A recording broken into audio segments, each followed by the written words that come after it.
नमस्कार दोस्तों, मैं हूं रविराज। ऑडियो गुरुजी चैनल पे आपका स्वागत है। आज हम इस वीडियो में जानेंगे एबल्टन लाइव सॉफ्टवेयर के अंदर इंस्ट्रूमेंट डिवाइस सिंपलर के बारे में। तो अगर आप भी एबल्टन लाइव सॉफ्टवेयर सीखना चाहते हैं बिल्कुल सिंपल तरीके से और वो भी हिंदी में, तो इस चैनल पर एबल्टन लाइव सॉफ्टवेयर से रिलेटेड सारी वीडियोस को जरूर देखें। तो आइए आज की वीडियो को शुरू करते हैं।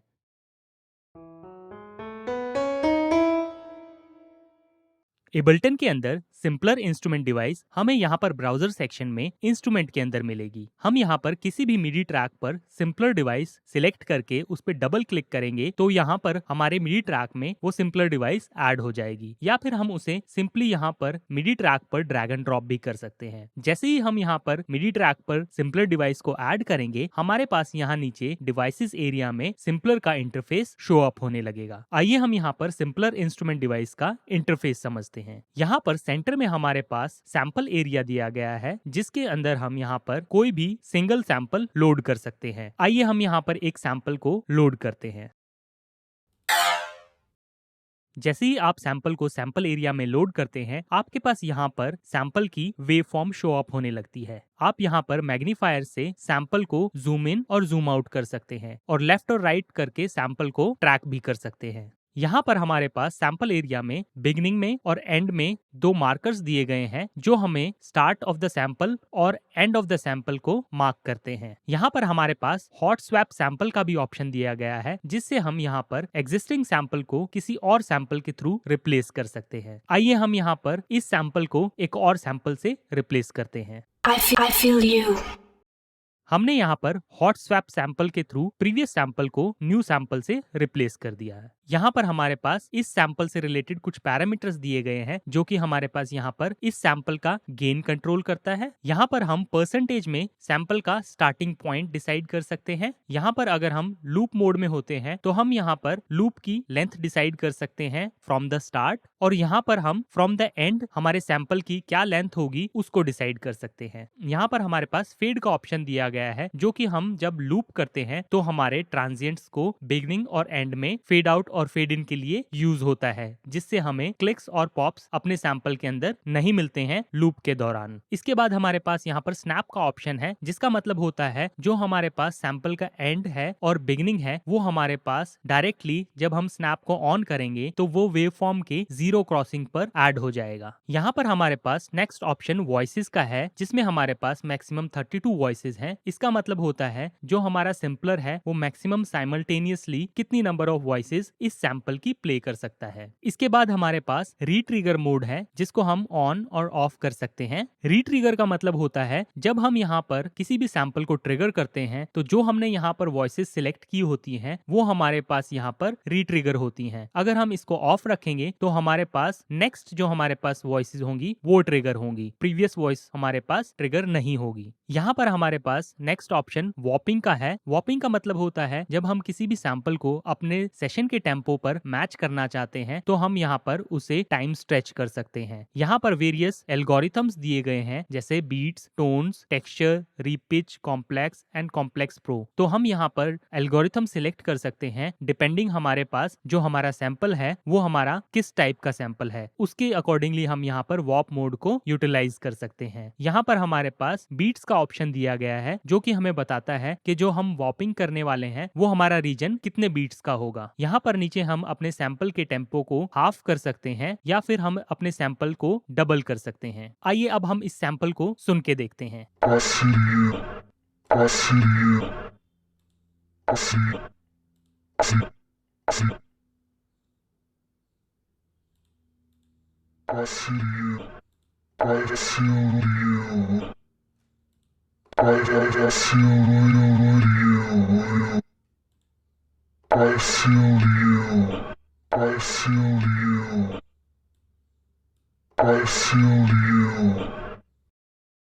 तो इस तरीके से हम यहाँ पर वॉपिंग मोड में अपने सैंपल को हाफ या डबल कर सकते हैं। यहाँ पर हमारे पास 3 प्लेबैक मोड दिए गए हैं, जो कि हमारे पास क्लासिक, वन शॉट और स्लाइस मोड है। जब हम क्लासिक मोड में होते हैं तो हम अपने सैंपल को लूप मोड में ऐड कर सकते हैं, जिससे जब हम एक बार सैंपल को ट्रिगर करेंगे तो वो लूप मोड में एक्टिव रहेगा।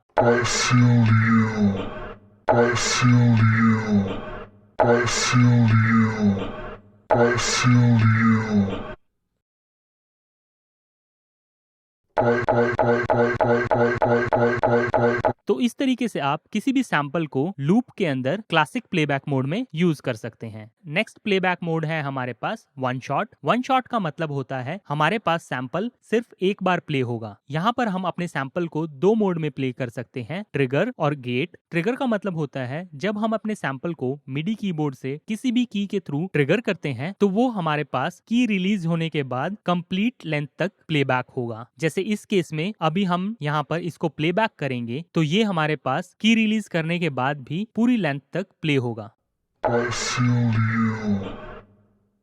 और फिर उसके बाद जाकर स्टॉप होगा। लेकिन जब हम गेट मोड में होते हैं तब हमारे पास जब हम की को रिलीज कर देते हैं तो उसके कुछ सेकंड बाद जो कि हम रिलीज टाइम सेट करते हैं उसके अकॉर्डिंगली सैंपल स्टॉप कर देगा। आइए हम इसको भी ट्राई करके देखते हैं।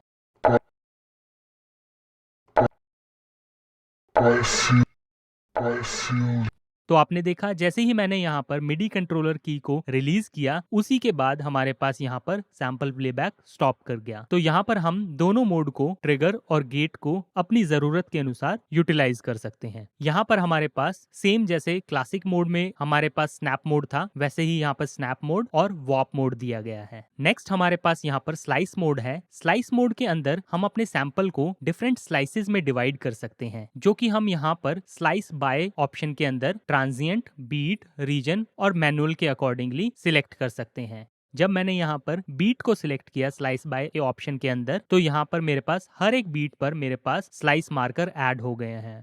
यहाँ पर मैं टाइम डिवीजन भी सिलेक्ट कर सकता हूँ अपने स्लाइसेस के मार्कर्स की। इसके बाद यहाँ पर मोनोफोनिक, पॉलीफोनिक और थ्रू के ऑप्शन हैं जो कि हमारे पास प्लेबैक को डिसाइड करते हैं। यहाँ पर स्लाइस ऑप्शन का मतलब होता है हम अपने सैंपल को स्लाइसेस में डिवाइड करके इसे यहाँ पर किसी भी मिडी ट्रैक पर ऐड कर सकते हैं और अपने मिडी कीबोर्ड के थ्रू यहाँ पर डिफरेंट स्लाइसेस को ट्रिगर कर सकते हैं। यहाँ पर हम राइट क्लिक करके slice to new MIDI track पर क्लिक करेंगे तो हमने यहाँ पर जो भी स्लाइसेस वहां पर क्रिएट की थी अपने सैंपल की वो यहाँ पर मैप हो जाती हैं। हम यहाँ पर हर एक स्लाइस को अपने मिडी कंट्रोल से कंट्रोल कर सकते हैं।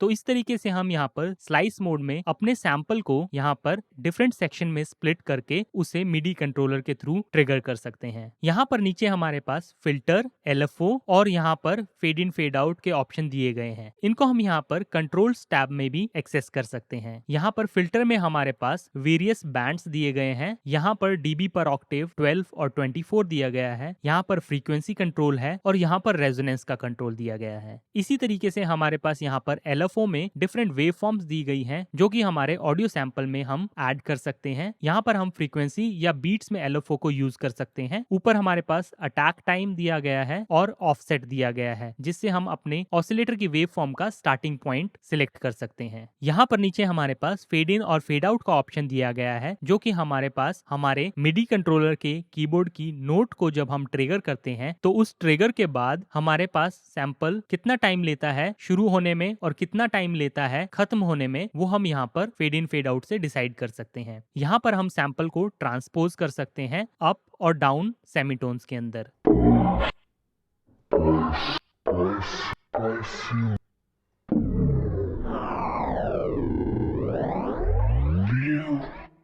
I feel you.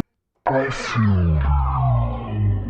यहाँ पर हम इनकमिंग मिडी नोट्स की वेलोसिटी सिलेक्ट कर सकते हैं और यहाँ पर हम ओवरऑल सिंपलर का आउटपुट लेवल एडजस्ट कर सकते हैं। यहाँ पर ऊपर हमारे पास ADSR curve, attack, decay, sustain और रिलीज के पैरामीटर्स दिए गए हैं जिनको हम यहाँ पर डायरेक्टली इन कंट्रोल से भी कंट्रोल कर सकते हैं। तो इस तरीके से आप यहाँ पर किसी भी ऑडियो सैंपल को सिंपलर के अंदर यूज करके एक डिफरेंट साउंड क्रिएट कर सकते हैं। तो इस तरीके से आप सिंपलर का इस्तेमाल करके किसी भी ऑडियो सैंपल को चेंज कर सकते हैं या फिर उसे आप मिडी कंट्रोलर के थ्रू ट्रिगर करके एक नया साउंड क्रिएट कर सकते हैं। तो इस वीडियो में हमने जाना इंस्ट्रूमेंट डिवाइस सिंपलर के बारे में। तो इस वीडियो में बस इतना ही।